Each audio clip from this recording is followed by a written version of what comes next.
انسان کو دکھ بھی آتے ہیں، بیماریاں بھی آتی ہیں، اپنوں بیگانوں کی طرف سے اس کو تلخیوں کا بھی سامنا کرنا پڑتا ہے۔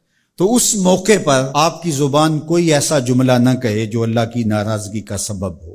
غم تو پہنچتا ہے اور غم سے انسان متاثر بھی ہوتا ہے، یہ تو نہیں ہے کہ تکلیف پہنچے۔ غالب نے کہا تھا روئیں گے ہم ہزار بار کوئی ہمیں ستائے کیوں۔ تو جب سینے میں دل ہے تو کوئی دکھ دے گا تو دکھی ہوگا، دل بے چین ہوگا۔ تو فرمایا کہ جب تکلیف پہنچے تو مدد کس سے طلب کرو؟ صبر سے، کہ اللہ مجھے توفیق صبر دے۔ روایت ہے کہ سلمان رضی اللہ تعالی عنہ حاضر ہوئے اور ان کے چہرے کے اوپر کوئی ایسے آثار تھے کہ جس طرح بہت بڑی پریشانی ہو۔ تو ان کو کہا کہ تمہارا جو دکھ ہے وہ اس کو کہو جو دکھ کا مداوع کر سکتا ہے، غم اسے کہو جو غم خار ہو، جو غم خار ہی نہ ہو اسے غم کہنے کا فائدہ۔ بعض اوقات لوگ خام خواہ بے چین ہوتے کہ میں کو پوچھے تمہیں کیا ہے، چہرے کے اوپر جو ہے وہ خشونت سجائے، چہرے کے اوپر جو ہے وہ اداسی سجائے۔ آپ کو صدمہ پہنچے تو بعض کا ٹھیک ہے، انسان بے بس ہو جاتا ہے، اس کے چہرے بچھڑے سے اس کا ظہور بھی ہوتا ہے، لیکن کچھ ایسی چیزیں جو چھپائی جا سکتی ہیں اس کو چھپائیں۔ ہنس کے پی جا تلخی ایام کو ناصر، غم کے سہنے میں بھی قدرت نے مزہ رکھا ہے۔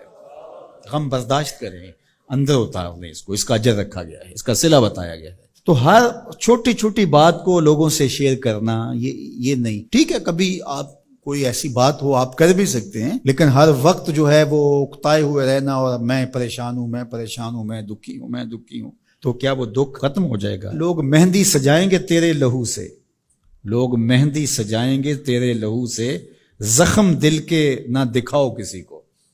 لوگ تو اس سے طرح مذاق بھی اڑائیں گے، اور جب تم ہنستے ہو تو زمانہ تمہارے ساتھ ہنستا ہے، اور جب تم روتے ہو تو زمانہ تمہارے ساتھ نہیں روتا۔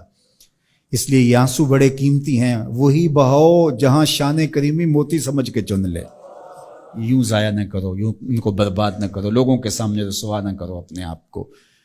تو صبر کے دامن کو تھامو، ایک تو تلقین یہ کی گئی، اور دوسرا کہا والصلاۃ، اور نماز کے ساتھ اللہ سے مدد طلب کرو۔ حضور علیہ السلام جب بھی کسی مشکل میں مبتلا ہوتے تو حضور نماز کے لیے کھڑے ہو جاتے، اور میں نے خود کئی مرتبہ تجربہ کیا ہے، جب کوئی تکلیف پیدا ہو تو آپ نماز پہ کھڑے ہو جائیں، تکلیف میں تخفیف پیدا ہو جاتی ہے۔ اور بدر سے سخت دن کیا ہو سکتا تھا جب کافر پورے لاؤ لشکر کے ساتھ آ گئے، اور حضور کے لیے عریش ایک چھپر بنا دیا گیا، اور آقا کہیں وہاں مصلی بچھائے ہیں اور رب کے حضور کھڑے ہیں۔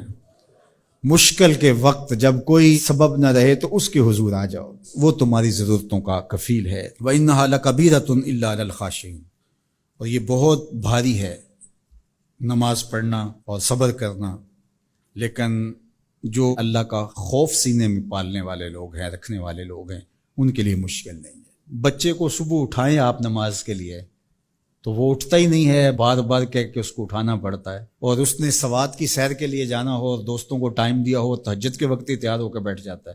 اس کا مطلب ہے کہ اس کو نماز کا شوق نہیں ہے، اس کا شوق تھا، جس کا شوق تھا اس کے لیے اٹھنا بھاری نہ ہوا۔ میرے والد گرامی سے کسی نے کہا جی جاگ نہیں آتی، تو فرمانے لگے صبح منڈی جانا ہو تو جاگ آ جاتی ہے، کچہریوں میں تاریخ ہو تو یاد آ جاتی ہے۔ منڈی جانا یہ تمہاری بدنی ضرورت ہے، بچوں کے پالنے کے لیے، اپنی ضرورت کے لیے۔ کچہریوں میں جانا خوف ہے، نہ گیا تو میرے خلاف فیصلہ ہو سکتا ہے، تو تمہیں نہ امید ہے اللہ سے اور نہ اس کا خوف ہے، تو پھر کیسے جاگ آئے؟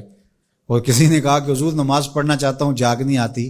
اللہ اکبر، کہنے لگے ارادہ اگر پکا ہو تو نیند نہیں آتی، بار بار اٹھ کے ٹائم دیکھتے ہیں، وقت تو نہ گزر جائے۔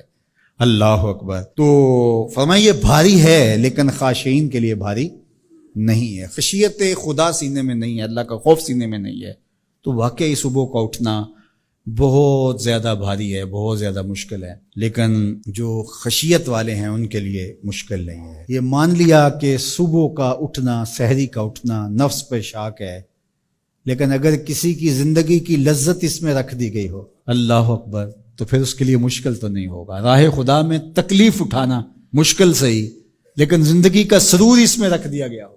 وہ مزہ دیا تڑپ نے میری آرزو ہے یا رب، میرے دونوں پہلوؤں میں دل بے قرار ہوتا۔